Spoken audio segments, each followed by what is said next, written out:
Hello, folks, and welcome back to the Culture Books podcast. My name is John. I'm joined by Sheridan. And we are recording on the 25th of June, 2026.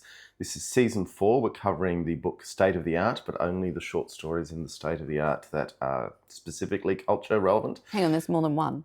Well, we did the standalone story at the start that wasn't part of this one. Oh, okay. But that was a year ago we started this. So apologies to everyone who's been waiting for the next episode. Thank you so much for your patience. For those who are joining us at some point in the future, though, you won't notice a thing. It's great. Okay, so this is the State of the Art, the novella The State of the Art in the short story anthology The State of the Art by Ian M. Banks, and we are tackling chapter 3, Helpless in the Face of Your Beauty, which I looked at and thought, is that a song lyric for a song, like a Smith song or something? And I Googled it, and there is a song called Helpless in the Face of Your Beauty, but it's a song by an electronic outfit called Interesting Times Gang, who are Ian M. Banks fans. And in the next book, Accession, we will meet the Interesting Times Gang.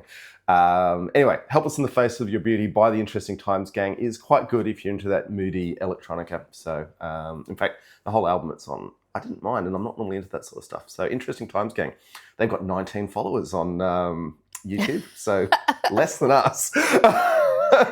And we don't have many. We are actually at a point now that we hundreds of people listen to each episode. So I just want to thank you all for doing that. Now, the most important part of the show is that I believe I need to recap where the story's up to so far. Correct. Okay, and I've got 30 seconds to do that. 3, 2, 1, go. So the culture is visiting Earth, and we get to see what Earth in the late 1970s looks like to the people of the culture. We re-meet our old friend Dizier Smar and her drone Scaffin and Kitsor. And I believe this is set before the events of use of weapons, although the intro was obviously later. It's exciting to see what the culture thinks of Earth. I do love... that's my time. There we go. Anyway, I do love that you still get people on Reddit saying, oh, but what if the culture came to Earth? What would it be like? And it's like, there's literally a whole novella covering this. And they're like, oh, I didn't know. I don't know. I don't love being taken out of the fantasy world of it. And yeah. There's interesting things in this chapter. There's some very interesting things in this chapter if you want to talk about Banks's ideology and where the culture fits on these things, which we will get to in due course. But in the meantime, Sheridan now has 30 seconds to recap what is a quite dense chapter in which very little happens. I was thinking it is actually not that difficult to recap. Depending the level you choose to go for. And you are up, Sheridan, in 3, 2, and 1. Smar's wandering around Paris, describing French people reasonably accurately. Then she finally meets Lintner? Oh, God. Whom really just wants to become a human. And then they bang, and then she wanders around Berlin for a while. Bingo, with 10 seconds to go. Yep. That's kind of what happens, and this chapter's really just a late 1970s travel log of Western Europe in a funny way. Yeah. From an Ian Banks perspective, with a culture filter put on it. Having said that, I am all here for rediscovering Paris and Berlin of the late 1970s, because it's a world that isn't totally alien to me, but it's totally alien to the world I live in today. I sort of thought Paris hadn't changed that much. Paris hadn't, no, because we were last in Paris, I think, 2018? And it felt very similar to the Paris we're in. The e-scooters were probably the only major difference.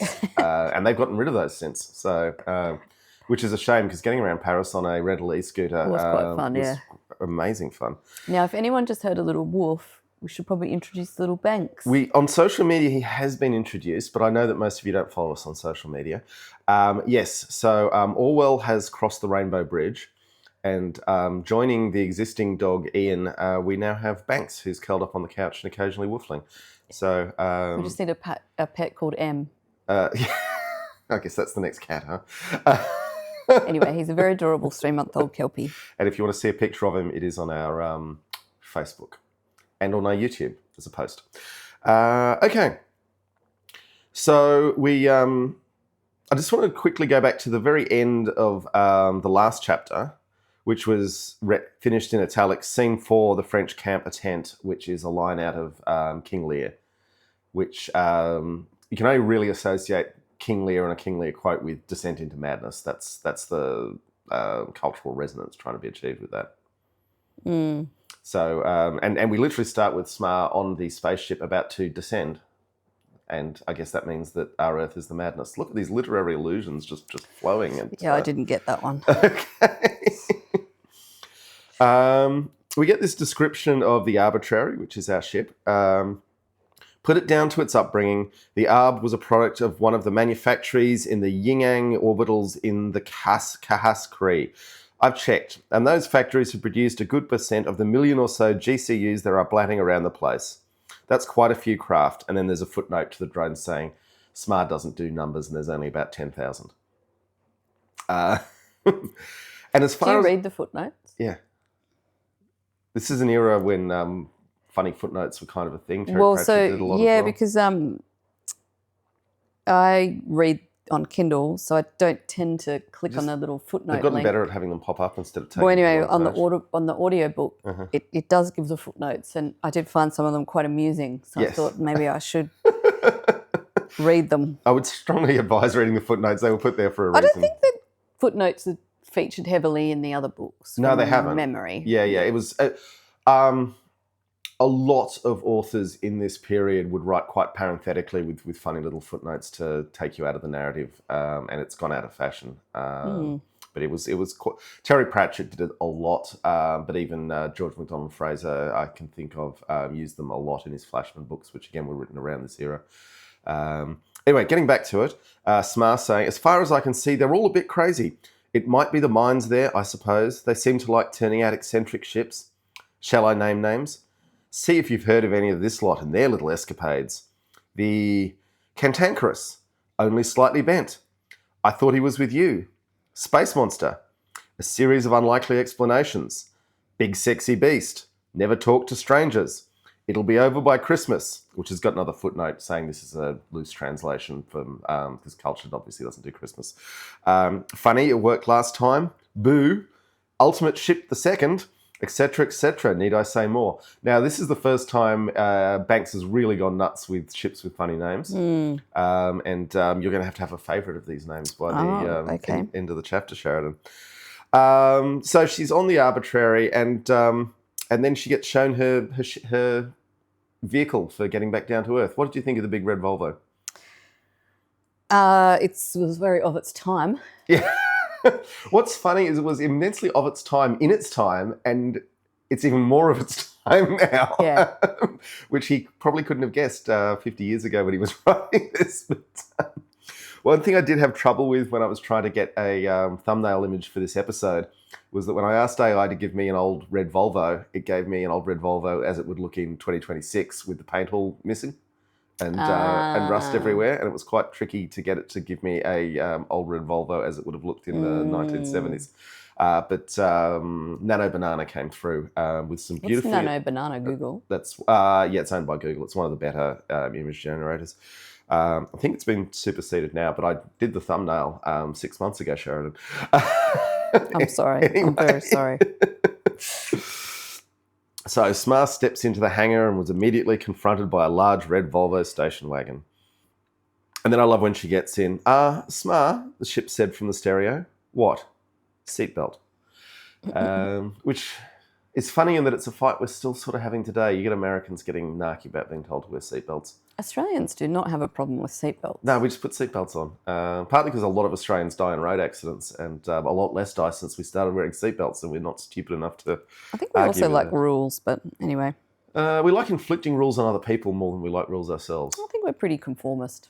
Yeah, we really like making other people do stuff, and if we have to do it as well.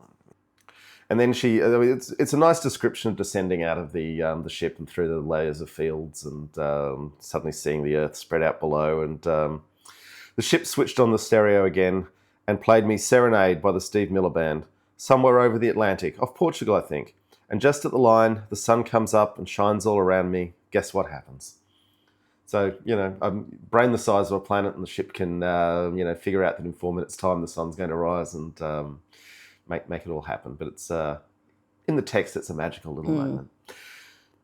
Now, I did love, and I think this is utterly predates GPS, the description of the ship spoke through my terminal breach, routes to take to Paris, and then guided me through the streets to Linter's place.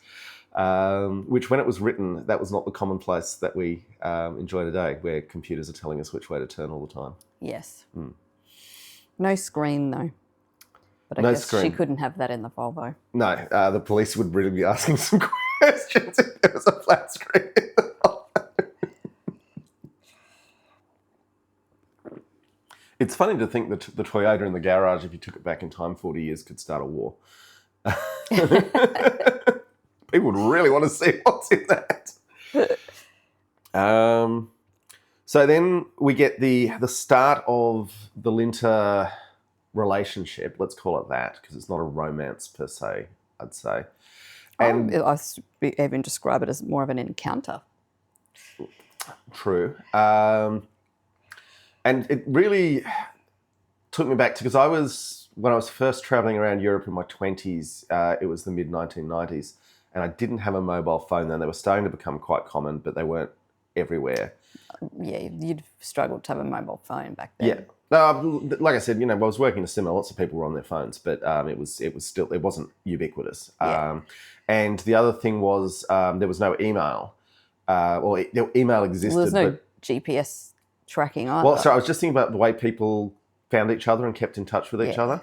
So I did, even though this was 20 years earlier than my own time in these places, the feeling of going and knocking on someone's door and seeing if they were home, and then calling and seeing if they were home, and having to go through this multiple times to get in touch with someone in a strange city. I felt this very heavily, and I'm sure I know the age demographics of our audience. There's a bit of nostalgia value there for when, I wouldn't say the world was better, but it was simpler. And trying to catch up with people in funny foreign cities was... Well, the pop-in. Remember the pop-in? Yeah, well, the door would just knock and there'd be people there. No one does the pop-in anymore. You better hope you had clean underpants on, How many beer bottles are on the kitchen table? Then we get a bit of description with what's going on with Linter. Nobody on the ship had seen him since we'd first arrived. It looked like he hadn't been back to the ship at all. All the rest of us had. Why was he staying on here? And what was he thinking of? Going out without taking his terminal? It was the act of a madman. What if something happened to him? What if he got knocked down in the street? This seemed quite likely, judging from the standard of Parisian driving I'd encountered, or beaten up in a fight. And why was the ship treating all of this so matter-of-factly? Going out without your terminal was acceptable enough on some cosy orbital and possibly commonplace in a rock or onboard ship. But here? Taking a stroll through a game park without a gun. And just because the natives did it all the time didn't make it any less crazy. It is very much the feeling we'd have today if someone had gone out without their mobile phone. Yeah. And I mean, I can remember when you lost your mobile phone out walking the dog. There was, you had your mother calling me and your brother-in-law. Everyone was very concerned what was going on. The person who picked up your phone was calling people in the address book trying to get your phone back to you. But yes. Yeah.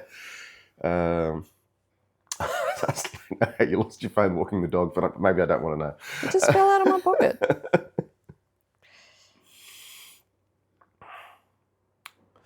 There's a little description of trying to speak French that I feel like a million people have said it since, but Banks said it here. I rather liked the language. I could just about make myself understood at a fairly low level. My accent was formidable, the ship had assured me, and could more or less read all the signs and advertisements, but spoken at the standard rate, I couldn't make out more than one word in 10, which it's certainly something that I feel that spoken French is utterly different to written French, at least the way an English speaker reads written French. Well, and also when French people speak English, they sort of turn it into that, and you can't understand them then either. Yeah, but they use the letters quite differently to us. I do feel there is some irony in an Australian talking about accents, given we do have one of I mean, look, I know some people find it hot, but it is very nasally. Yours might be. I just read this one line and come back with a comment. If anything, there seemed to be even fewer people in Paris willing and able to speak English than there were Londoners, likewise equipped to tackle French. Post-imperial snobbishness, perhaps. I just want to say that if you take a broad Australian accent and schoolboy French and you just start giving it a red-hot crack, the French break in seconds and will admit they speak English rather than listening to me butchering their language. I also have evidence of this.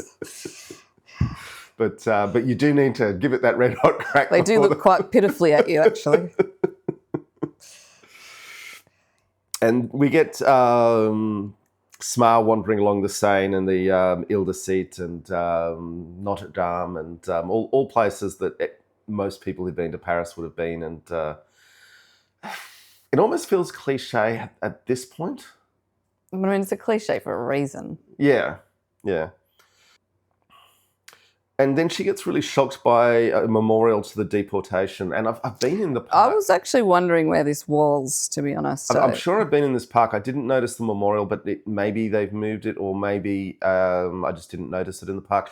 I do know that I've seen some chilling memorials to deported children in Paris, but in different places. What did you think about her reaction to that? Well, I mean, the whole sort of chapter does have this, and look, I'll get into it now maybe. I've spoken the whole time about how I just sort of find that culture to be a bit insufferable because they don't really suffer. And there's something that's like sort of not very human about them at all because they just live this utopian life with really no negatives, which Linter seems to latch onto. Yeah. I mean, Banks is making the counter-argument to the culture in this book. Yeah. And here, she sort of is quite shocked. Why would you want to remember this sort of thing? And it's like, well, it does make you think, well, I mean, we do this. But it's the only way we can get better is if we remember how the bad things have happened. I mean, I feel like we're entering a new cycle of, we're not entering, we're tumbling headlong into a new cycle of fascism in this world, and I really wish there'd been a bit more remembering going on. I mean, some of the counter is that we also remember things that were not that great and idealise people that really are quite horrible, and that changes memory. Yeah, and the idealisation is often to serve the interests of the oligarchy who get only rich people decide which statues go up. Yes, and I mean only... who gets to choose what negative events get to be memorialised too is... Well, the fact that the Jews get remembered more in the Holocaust than all the other peoples who were disappeared. Yeah, there's politics in memory. Yeah. So the subchapter here, 3.2, is just another victim of the ambient morality. And then it leads with the paragraph, I came out stunned. I was angry at them then. Angry at them for surprising me, touching me like that. Of course, I was angry at their stupidity, their manic barbarity, their unthinking animal obedience, their appalling cruelty, everything that memorial evoked. But what really hit me was that these people could create something that spoke so eloquently of their own ghastly actions, that they could fashion a work so humanly redolent of their own inhumanity.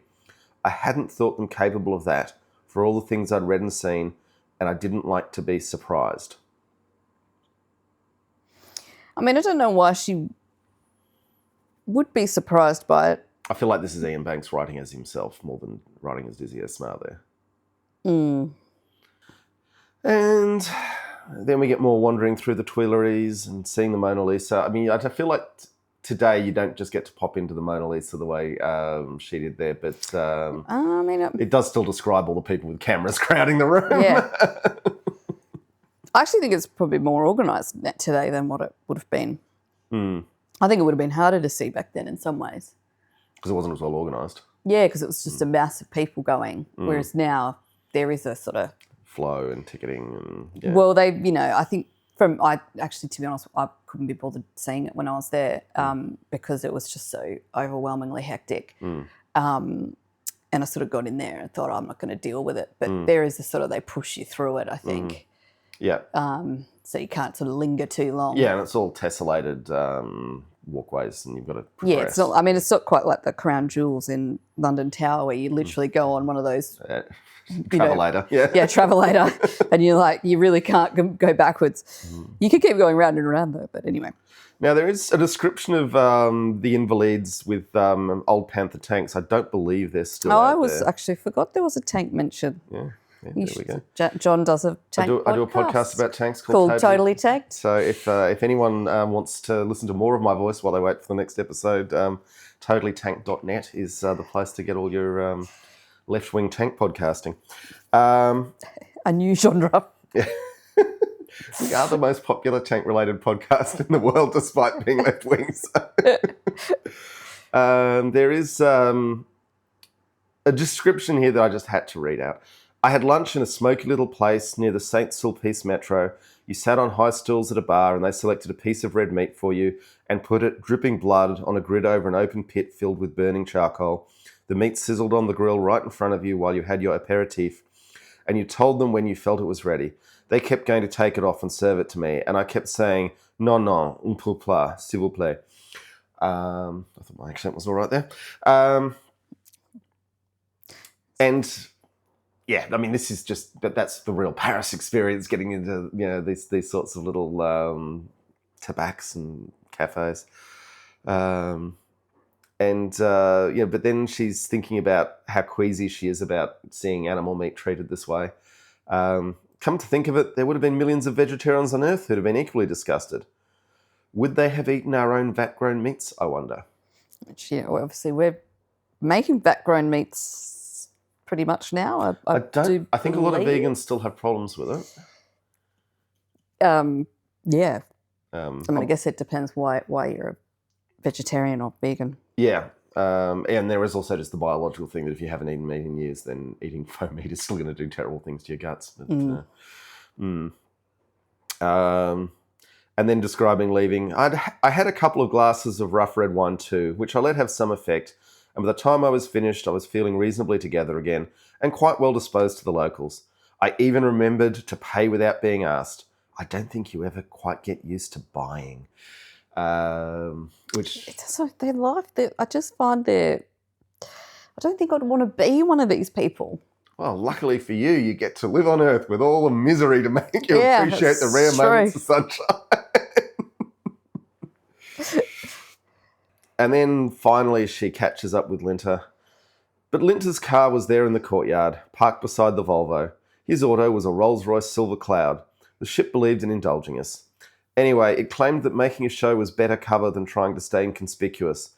Western capitalism in particular allowed the rich just about the right amount of behavioural leeway to account for the oddities our alienness might produce. Absolutely correct assessment.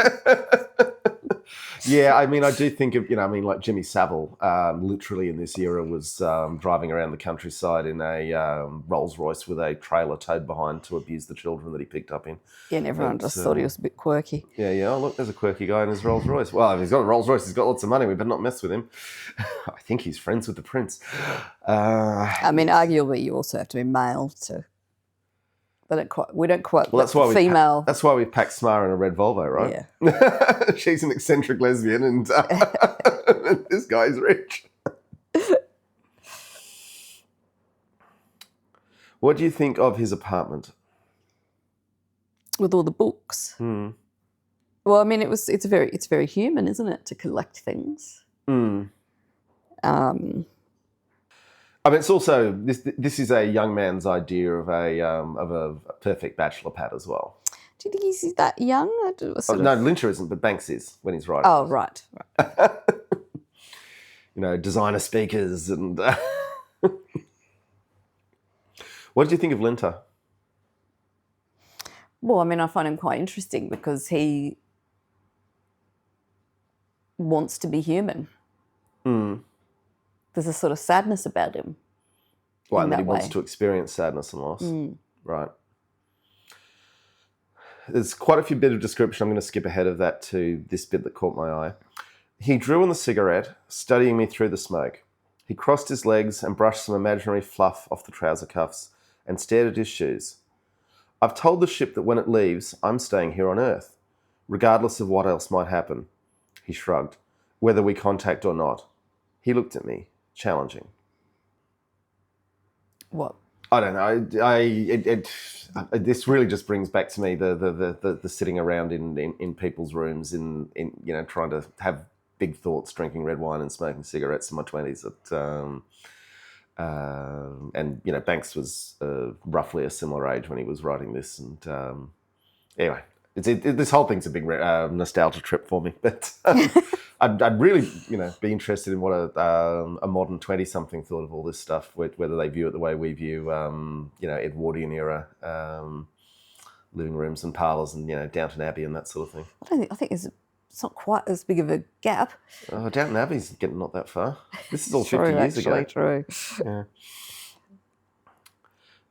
I did love the description of his bookcase. He seemed to have read about the same amount as me. I wondered if he'd crammed it all or read any of it at normal speed.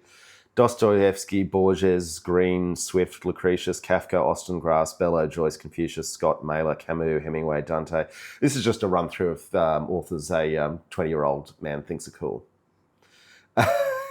Even today. At least there was one female writer. Yeah, to be fair. Particularly Camus. I've got a youngish friend who's only just turned 30 who had a big breakup last year and was proudly reading Camus, and I was like, oh, you cliche. You're going to smoke clove cigarettes with that as well. He said some very rude words to me when I said that. Then they're discussing, whether humanity needs saving. And then Smar's trying to say to him, hey, this world isn't going to be like it is for the whole time that you're going to be alive here. They won't have anti-geriatrics for 50 years or more, centuries if they relapse, even without a Holocaust. Sure, read the books and see the films and go to concerts and theatre and opera and all that shit. You can't become then. You'll still have culture eyes, culture brain. You can't deny all that, pretend it never happened.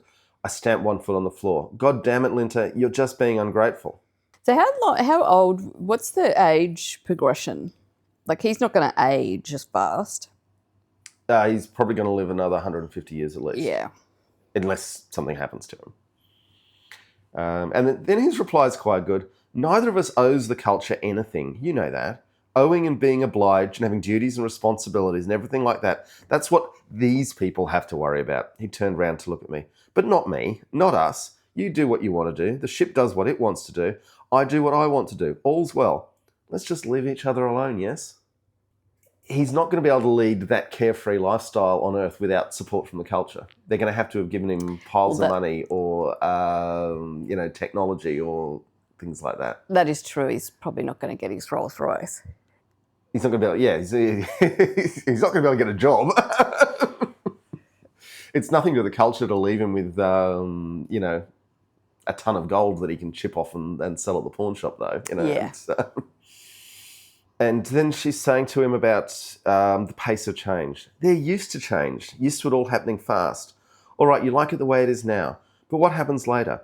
What if 2077 is as different from now as this is from 1877? This might be the end of a golden age, world war or not. What chance do you think the West has of keeping the status quo with the third world?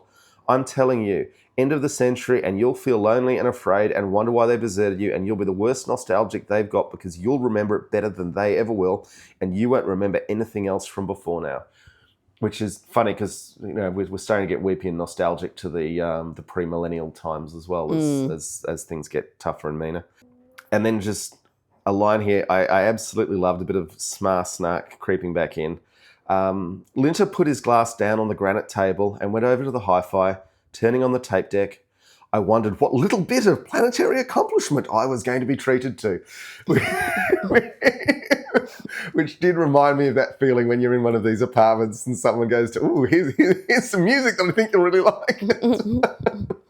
Or someone gets out their guitar. Yeah. Even worse.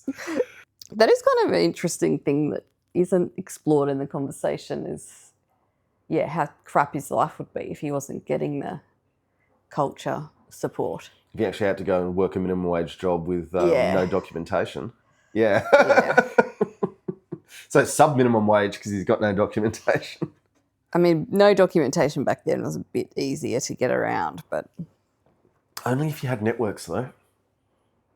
yeah, but you had a lot of cash in hand. There's definitely more cash in hand. Lots of people didn't even have their birth certificates. It was not uncommon. Yeah. I mean, even being able to speak the language fluently is a huge amount of support coming from the culture, though. Yeah. And then a description of what the AI is up to, sieving their planet for its most precious art, its most sensitive secrets, its finest thoughts and greatest achievements, plundering their civilization more comprehensively than all the invaders in their history put together, giving not a damn for their puny armaments, paying 100 times more attention to their art history and philosophy than to their eclipsed science, glancing at their religion and politics the way a doctor would at symptoms. I quite like the idea that our religion and politics are symptoms of our diseases rather than anything else. But it does also, in this era of large language models looting the libraries of the world and the art collections. I kind of feel that this is our tech bros who've read a bit of culture. We know they've read a bit of culture, but they haven't necessarily understood it particularly well. Going, yeah, let's do that. And of course, since we last recorded, Elon Musk is now the world's first trillionaire. Yes. And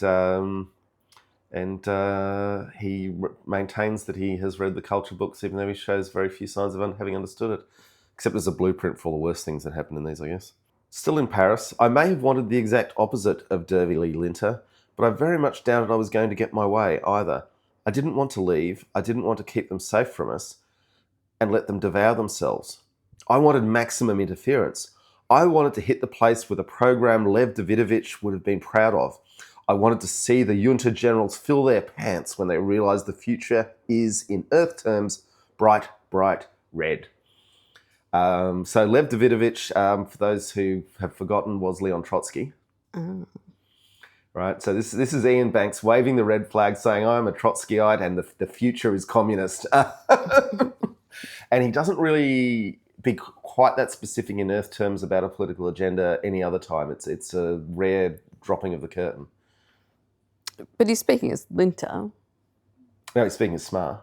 Oh, sorry, Smart. Yeah, but it's entirely in Earth terms of its time. I mean, I still call young radical left-wingers Trotskyites. They don't understand why I call them that. But, it's... I've actually read a long time ago, I admit, Leon Trotsky's autobiography. And while autobiographies are always self-serving, it didn't have a lot that was entirely disagreeable to it. But, I wouldn't say I'm a Trotskyite myself. But anyway, I think all these terms are a bit outdated. Should probably stop calling the young ones that, shouldn't I? So what did you think of his India adventure? Describing going to India. Why don't you tell us about that? Well, there is an element of poverty porn going on, or, slumming it when you can go back to daddy and... Just like every Western backpacker in a third world country. Yeah. Or, the pulp's common people, everybody hates a tourist. Yeah. You can call your dad anytime. Yeah. Yes. But that's, in a way, the culture on Earth, the people, and they're written this way, very similar to any Western backpacker in a poorer country. Yeah. Just something to think about. And he did come back to Paris. He didn't actually stay there. Yeah. But he says that was when he lost any second thoughts about wanting to stay on Earth. Look, I haven't been to India myself. I would like to go.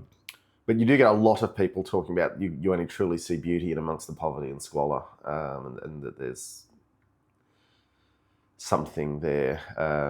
Although that does sort of lead into the billionaires' arguments that it's okay to make everyone else poor as long as they can build beautiful gardens, which I do not subscribe to. And then the end of this section, one of the more poignant, and certainly the most reminiscent of being a young person in Europe in the pre-internet age.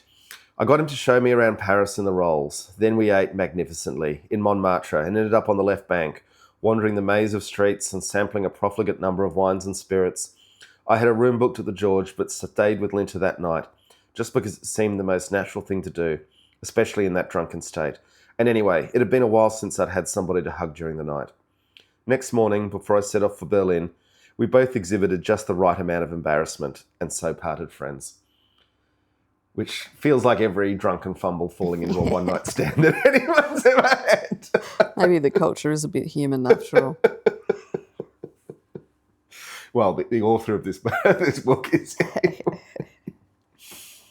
Anyway, certainly it resonated, as they say. And then we go to Berlin for reasons that just seem more like Ian Banks wanting to talk about what he thought about Berlin. I agree with that, actually. I mean, I've never been to Berlin. I found it quite interesting. And we can't go today to this Berlin either, because the divided Berlin was a very weird place. And he does talk about here how the... Is it pre... Yeah. This is written in the 1970s. It was. Yeah, sorry, you're right. Yes, yeah. And particularly the way in West Berlin it was depopulating because, it was this shut-off enclave, and why would you want to live there with the constant threat of the Red Army rumbling through? And so real estate values were functionally zero, and you could have weird art collectives taking over warehouses that no one cared about, which, is unheard of in modern cities. Big modern cities do still have areas that you can do things in, but certainly the city we live in, any patch of land that's left vacant for 5 minutes is going to have apartments going up on it. Yeah. I'll just read this bit. But I have to admit that what I recall of Berlin is not arranged in my memory in any normal chronological sequence. My only excuse is that Berlin itself was so abnormal and yet so bizarrely representative. It was like something unreal and occasionally macabre Disney World, which was so much a part of the real world and the real politic world, so much a crystallization of everything these people had managed to produce, wreck, reinstate, venerate, condemn, and worship in their history, that it defiantly transcended everything it exemplified and took on a single, if multifariously faceted, meaning of its own. A sum, an answer, a statement no city in its right mind would want or be able to arrive at. I said we were more interested in Earth's art than anything else. Very well. Berlin was its masterpiece, an equivalent for the ship. So obviously Berlin had a big impact on it. Yeah. And I do kind of miss that we'll never be able to go back. There was a description here of the war damage in Berlin, though. And when I was in St. Petersburg in the 90s, they had a lot of very similar machine gun holes in marble columns that they had deliberately kept as memorials to the fighting. St. Petersburg suffered far more than even Berlin in World War II with the siege of Leningrad. I think 1 million people died in the siege. It was absolutely horrific. So this line here, I could read those walls, reconstruct from that wreckage the events of a day or an afternoon or an hour or just a few minutes. Here the machine gun fire had sprayed, light ordnance like acid pitting, heavier guns leaving tracks like a succession of pickup blows on ice. Here shaped charge and kinetic weapons had pierced, the holes had been bricked up and sprayed long rays of jagged holes across the stone. Here a grenade had exploded, fragments blasting everywhere, shallow cratering the sidewalk and spraying the wall. Or not. Sometimes there was untouched stone in one direction, like a shrapnel shadow, where perhaps a soldier left his image on the city at the moment of his death. The human absorbing the damage and the wall being left untouched. Which, again, it's this forgotten, lost Berlin. And here's a bit that, obviously I read this book for the first time 30 odd years ago and hadn't quite hauled in until I read it again here. Even the two rail systems contributed to the sense of unreality the city inspired, the sense of continually stepping from one continuum to another. Instead of the west running everything on its side and the east everything on its side, the east ran the S-Bahn above ground on both sides, the west the U-Bahn underground on both sides. The U-Bahn served those ghostly stations under the east, and the S-Bahn had its own tumble-down, weed-strewed stations in the west. Both ignored the wall, indeed because the S-Bahn went over the top of it, and the S-Bahn went underground in places, and the U-Bahn surfaced frequently. It's one of the things I always love about undergrounds is how they're not actually underground all the time. Yeah. I thought that was interesting too. I didn't know that about the rail system. Yeah, it does we had this vision of the Berlin Wall as this impermeable barrier, but people who actually lived in the city were frequently going in and out. Yeah. I also found the description of cash to be quite interesting. Of what? Of cash. Yeah. when The money changing? Yeah, the money changing, and she said, would this represent a qualitative or quantitative change? And we don't really have that anymore. Like, I mean, Because we're just tapping in the banks. yeah, like, I mean, when you go to Asia, parts of Asia anyway, at least a while ago, if you had US dollars, like you'd take US dollars with you. Yeah. But you don't do that anymore. I mean, I'm sure there is some places where you do. There probably are still some backwaters, but cash is disappearing, and frankly, we're better off without it. Although it'd be nicer if our bank balances feeding the cards were a bit bigger. Yeah, but it is sort of a strange thing that, I mean, they're worth the same, but for some reason. Yeah, I mean, when I was traveling in the 90s, which again was in the pre-ubiquitous computers era, and credit cards still had magnetic strips and you had to sign things, there was still a lot of money changing going on everywhere you travel to. I don't miss it at all. Even then, I was an early user of credit cards, just being like, my bank back home will figure out all this stuff. I don't need to worry about it. Yeah, I mean, Australia's been very cashless for quite a while, actually.